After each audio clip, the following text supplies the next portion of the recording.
of our 3-part series. So today I'm going to be focusing on Rudy Tiedt's horse farm and some of the picnic groves of the area that were very popular around the turn of the century. To give you a little bit of background on who Rudy was, his father Edward was brothers with Fred, and if you'll remember from parts 1 and 2, Fred created Santa Fe Park and made Tiedtville an official town. He's very successful businessman in the area. And his son Howard took over and created Santa Fe Speedway, and Howard and Rudy are cousins. Rudy was born in John Tiedt's big house just a few doors down, in the same house that his father was born in. There's 3 original structures from Tiedtville still standing today, and those are John Tiedt's big house, the Bodecker home, and Rudy's farm. Rudy's farm and the Bodecker house are right next door to each other, which is, just a really cool little piece of history tucked away. It's located on Wolf Road. So if you're going down Wolf Road and you get to the end and then it turns and it becomes 87th Street, if you go straight, there's a little private road with some homes tucked back there. It's a little unincorporated area, and I think a lot of people just don't realize how significant to history it is, and that little bit of Tiedtville that's still left back there. So, and I have some pictures in there, so you can kind of see all that. And I want to say a special thank you to Rudy's children, Jill and Michael, who were kind enough to share some pictures and stories and memories with me about growing up on the horse farm. So, full disclosure, it is my listing, and it is for sale. It's a beautiful 3.5 acre horse farm with 3 structures. If you want to own a piece of history, by all means, give me a call and I will answer all your questions. But my main motivation for doing this was, actually Rudy's house was the inspiration for doing this whole series, but my inspiration for doing this was really because, once this changes hands and sells, kind of like with the Lynch house, we don't know what's going to happen. We don't know what they're going to do with it, so I really just want to preserve it on video and get some footage. So come with me and let's take a look at Rudy's farm and some of the picnic groves of the area. So this is just Forest Preserve Road here, and then all this land is part of the farm, the horse farm. So I'm just gonna walk, kind of get just a little bit of an idea of it. So that's Rudy's house, and then right next door, that's the Bodecker house, and that was the house we talked about in part 1. So you can see that's very close, and then just a few doors down on 87th Street is John Tiedt's big house. So you can kind of just get an idea, and then I'm just gonna walk and kind of give you a little bit of an idea. So, the dogs are barking next door. So the barn is back there where the horses were.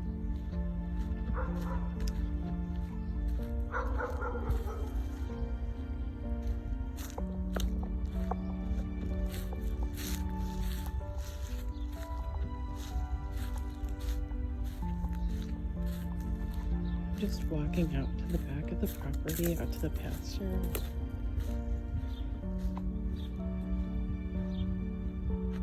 So there's the pole barn for storage, the 2 little doggy houses. You can kind of see all the land back here. It's really nice, quiet, tucked away. Beautiful little area. Great for horse riding and everything else. So that kind of gives you a little bit of an idea.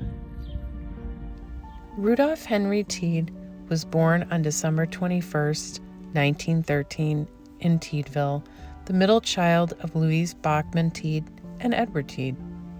Rudy spoke both German and English and attended Trinity Lutheran School and Pleasantdale School, being taught by Ruth Weil Martin. He was born in the same house as his father, at John Tiedt's big house on 87th Street, just a few yards from the Bodecker home, and his later home in Tiedtville. He married Edna Hora, and shortly after their marriage, lost his job. So he sent his wife back to live with her parents until they could save some money. His father, Edward, got him a job operating a crane that pumped gravel out of Lake Michigan on the Wisconsin-Illinois line. He lived in a shack 2 blocks from the lake and made $75 a week. After saving $300, he went to his wife's father and told him when it ran out to just kick him out. He didn't stay long. He returned home and went to work for the Santa Fe Railroad in Hotchkins, mixing concrete and tamping railroad ties for 37 cents an hour. The Santa Fe Railroad had an old depot in Hotchkins that they wanted to get rid of. His boss, Ed Miller, told him, "I bet if you bid $16, he would probably get it." He did. He got the building, he tore it apart, and he brought it home and used it to build a house on the 2 acres of land his father had given him. His father insisted he put in a basement, and his brothers helped him dig it using local rocks to fill in much of the space around it. Rudy swore the house would be the only one he would ever build, and it had to last as long as he lived. And it did. He laid this house out by eye, which was very impressive. Next came the garage, the barn, and the pole barn. Rudy later worked as a contractor for Hinsdale Farms, then in an auto seat cushion plant. Lastly, at Argonne Labs before retiring in 1978. He had 2 children, Jill and Michael. Michael was the engineer. Jill was an equestrian, however, and she shared a picture of her horse Scooter, whom she had shown for several years as a hunter jumper. They bought him from Stanley Luke, and she first learned horse jump from Stanley Luke. She would ride Scooter from their house all along the pipeline, all the way over to Luke's stables on the 5th Avenue cutoff. Rudy would put up jumps for Jill to train out in the pasture. Jill actively showed in the 60s at Chicago area shows. She recollected for me that back then, you could ride everywhere on horseback. She recalls riding from the house, back through the forest preserves over to Willow Springs Road, crossing the Des Plaines River and Canal using the sidewalk on the rickety old bridge through Willow Springs, and up to the bridle path in the big forest preserve complex. For kicks, she would have Scooter jump over the picnic tables. This property was home to a tight-knit, loving family with so many wonderful memories, and this will be the first time it changes hands. Rudy was a simple, common-sense man who loved his family, farm, and horses, and left a lasting legacy.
In the second half, I wanted to touch quickly on some of the picnic groves that were in the area. Liberty Grove in particular sits very close to the horse farm and the Bodecker home, and is now a subdivision of the same name, but around the turn of the century, give or take, it was a picnic grove. There were around 12 in the Willow Springs area. People didn't have the kind of entertainment they have today. People didn't have video games, computers, smartphones, and all that kind of stuff. So it was very popular to picnic, to come out to the country on the train from the urban areas to picnic. And, when you say picnic, it was a little bit more than, rolling out a blanket and, eating some chicken or whatever. It was a little bit more elaborate. So a lot of times they would have the picnic groves attached to restaurants or saloons or dance halls. And then you would have a pavilion and they would bring in, live bands that would play. So you'd have dancing and then you'd have drinking and, fishing, and there might be sports going on, maybe like a baseball game or something. But it was a whole day-long affair for people, in some cases a whole weekend. People might come out and stay in a cabin for the weekend, just enjoy the country.